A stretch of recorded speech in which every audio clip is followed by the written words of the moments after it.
of David, and sceptre of the house of Israel, that openest and no man shutteth, and shuttest and no man openeth.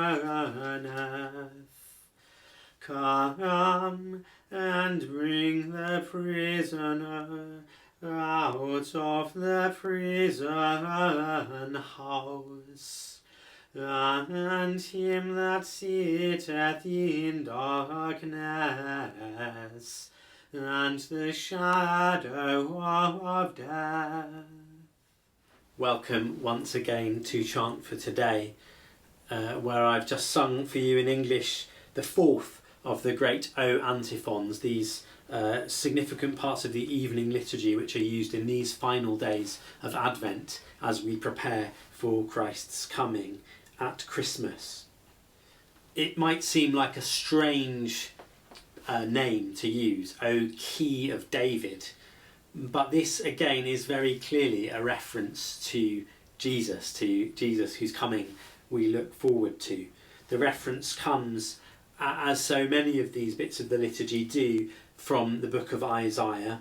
There's this story of stewards in the house of the king Hezekiah, and one steward, Shebna, is condemned for taking advantage of his position by building himself a tomb, a really nice tomb.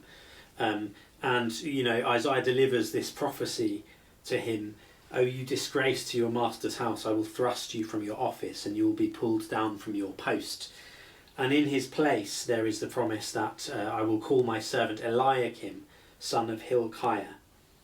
And Isaiah says on God's behalf, "I will place on his shoulder the key of the house of David. He shall open and no one shall shut. He shall shut and no one shall open." So here's the sort of source of the text. But it's very typological, of course. We're not referring here to Eliakim. We're referring here to Jesus. And David is often a sort of type, a figure of Jesus used in the Old Testament, seen as one who points to the truth of Jesus in the Christian way of understanding the scriptures of the Old Testament. And there's also a point of reference here in the book of Revelation. John, the divine, the writer of Revelation, sees this vision of the Son of Man, which is a picture of Christ himself really reigning in heaven. And he says, "When I saw him, I fell at his feet as though dead. But he placed his right hand on me, saying, 'Do not be afraid. I am the first and the last and the living one. I was dead, and see, I am alive forever and ever, and I have the keys of death and of Hades.'" So the key of David, as it were, is a sort of symbol for Christ himself, who opens a door that no one can shut, a living way into the grace of God, and who brings prisoners out of the prison house. Again, that longing, that come, which we hear today, is come and bring those who are bound out of prison, free those who are constrained, whether by oppression, by addiction, by our many ways that we bind ourselves. It's a plea: bring us, you who are the key to all goodness, to all life, bring us into freedom. If you've been paying attention and if you've been watching these videos for a few days now, you might start to find that the melody being sung to these varying different words is familiar.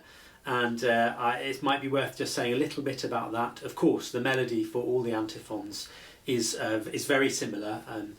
They're all based on the same model, and much chant works in this way with particular melodic models having particular kind of significance. This melody is in tone 2, which is typically thought of as the tone of sadness. But I think here it's being used because it's about longing.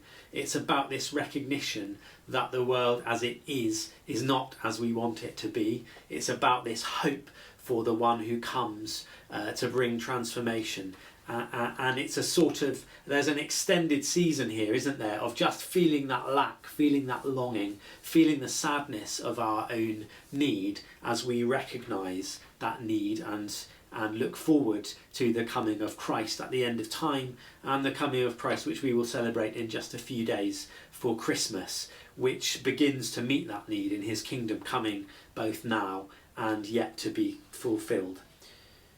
Let me sing to you the antiphon once again. I'll sing it in Latin this second time. O Clavis David, et sceptrum domus Israel, quia peris et nemo Claudis et nemo aperit, veni et educ vinctum Dei domo carceris, sedentem in tenebris, et umbra mortis.